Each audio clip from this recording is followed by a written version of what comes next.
Саламатсыздарбы достор, Facebook колдонуучулар. Биз азыр ынтымак телеканалы Ноокат районундабыз.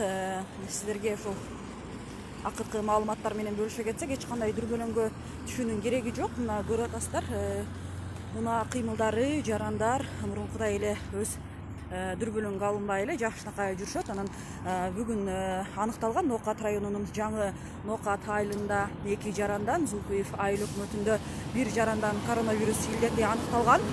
Алар учурда Ноокат райондук аймактык ооруканасына жаткырылып, дарылоо иштери жүрүп жатат. Ал эми биз азыр мына жаңы Ноокат айылынын кире беришинде турабыз. Көрүп атасыздар, бул жерде унаа кыймылдарына чектөө киргизилип, жол сакчылары, ошондой эле санепид кызматкерлери дагы турушат. Ноокат райондук акиминин башчысы, штабтын башчысы Давра Маматалиевдин маалыматы боюнча бүгүндөн тарта ар бир айыл өкмөткө айылга кирген жарандарга атайын дезинфекциялоо иштери жүрөт. Ошондой эле ар бир айыл өкмөттүн тургундарын унаа кыймылы менен айрыкча сыртка чыкпоого эскертишүүдө. Ошондой эле бүгүн Кыргызстан вице-премьер-министри, премьер-министрлер Ноокат районуна келишти. Алар учурда кичи жыйында, жалгы эшик артында жыйында турушат.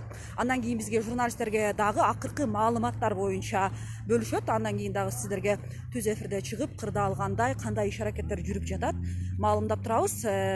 Акимдин маалыматы боюнча эми мына Ноокат районунда тартипке келип, кичи башаламан базарлар жабылып, маркеттер, калган соода түйүнөрү өз иштерин токтотпойт. Мына көрүп атасыздар, кадимкидей эле мурункудай эле жашоо, дүрбөлөңгө түшүүнүн кереги жок деп элдер деле мурункудай эле тиричиликтерин өткөрүп жатышат.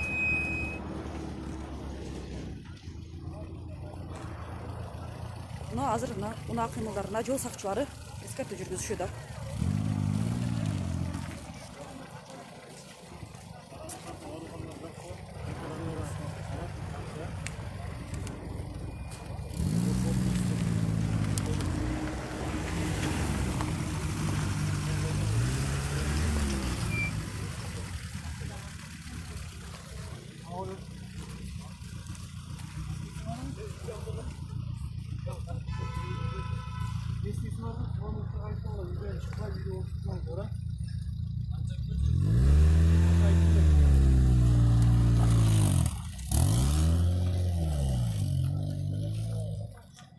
Кошумчалай кетсек, Ноокат району боюнча жалпы кичи ажылык сапарга акыркы учурда мына 12-13 мартта кайтып келген 160ка жакын жаран барган. Алардын бардыгы көзөмөлгө алынып, медициналык текшерүүлөрдөн өтүп жатканын районун башчысы маалымдады.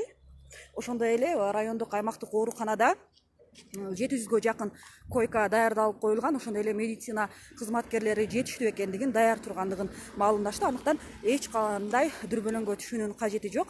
Сиздерге болсо ден соолук, амандык каалайм. Ынтымак телеканалы дагы түз эфирге чыгып турат. Аман болуңуздар.